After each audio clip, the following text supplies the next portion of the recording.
Today's topic on steps to success in medical assisting is the sales rep. I'm Lindsay Wolf, and I'm studying to become a medical assistant.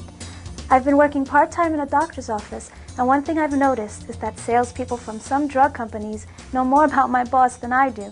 It's their job to become friendly with doctors and promote their company's drugs. It's your job to see that they don't interfere with patient care. Okay. All right. So we'll see you next week at 1 p.m. Next Wednesday. Okay. Bye-bye. Hi. You must be Carl, the new guy at the office. That's me. Ah, Mary told me all about you last week. Boy, it was big news when you joined Riverside. Oh, I guess it's nice that my reputation precedes me. And you're... Oh, Max Murray from L&L at your service. Okay. Here, have a pen with a phone number on it. Oh. That'll come in awfully handy if you got to order more brochures or samples or anything. Samples? Of Alpenoxin. Oh, that's pain reliever, right? Just the best pain reliever. Fewer side effects. Protects the stomach. It's very... anywho, I'm here to see Dr. Richards. I'm pretty sure he's expecting me this afternoon. Oh, yeah, I'm sorry. I don't see you here. Yeah, no, he sees me in between the patients. It's just a matter of a couple of minutes to drop off a few samples. See, the doctor and I are going to be playing golf this Saturday up at West Glen, and I don't want him to have to drive around all weekend with a bunch of boxes in his car. You know? Oh, okay. Yeah. Well, I guess it's okay if you wait in his office then. Great, thanks. Yes, well, I'll find the way. I know it.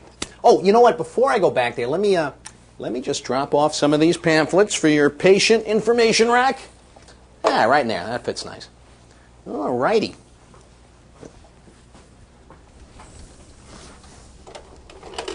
Carl, did you put these Alpenoxin brochures out here? No. No, that was a friend of Dr. Richards from L&L Pharmaceutical. Max Murray. I might have known. Listen, Carl, never let a sales rep decide what a patient should or shouldn't see. Dr. Slade would have a fit if he saw this. Well, I thought because Dr. Richards and him are friends, it was okay. Even Dr. Richards wouldn't allow this. Murray's wife and Richards' wife have become friends, but that's outside the office. Yeah, I've heard of these drug companies giving perks to doctors, like trips and dinners and stuff, but I didn't realize we couldn't even use the brochures. Well, it's not that we can't use them, Carl, but only if the doctor okays them.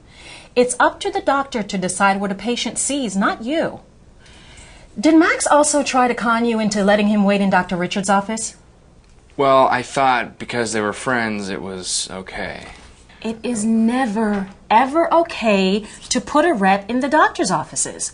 The doctors might have patients' charts on their desk that the sales rep have no business looking at. And under the new HIPAA guidelines, it's against the law for an outsider to have access to patient records. I didn't think of that. Won't happen again. Look, I'm just trying to keep the trouble down here. But HIPAA aside, Dr. Slade is very strict when it comes to reps. He knows that samples are a good way for a patient to try out a drug without having to spend any money, so he doesn't ban them from the office. Well, what about Dr. Bork? Well, he's somewhere in between Dr. Slade and Dr. Richards. He'll go to a fancy dinner if all of his friends are going, but he doesn't hang out with any reps going to football games or playing golf. The main thing for you to remember here is the office policy. And the office policy is? As dictated by Dr. Slade, and he is the senior partner here, the office rules are pretty simple.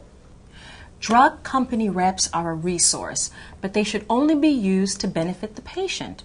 Samples benefit the patient. It does not, according to Dr. Slade, benefit the patient to be kept waiting while the doctor is talking to a sales rep. And it does not benefit the patient to litter the waiting room with promotional literature that hasn't been approved for accuracy. He gave me a pen with a number on it. Is that okay? Well, that's one less pen we have to buy. Every business gives away stuff like pens. It's the more expensive gifts that are out of bounds. Okay. Well, why don't we finish up and get out of here? So now Carl has a pretty good idea of Riverside's policy when it comes to handling pharmaceutical reps. They have their place, but only when it benefits the patient, and never let them roam the office. They belong in the waiting room until the doctor agrees to see them.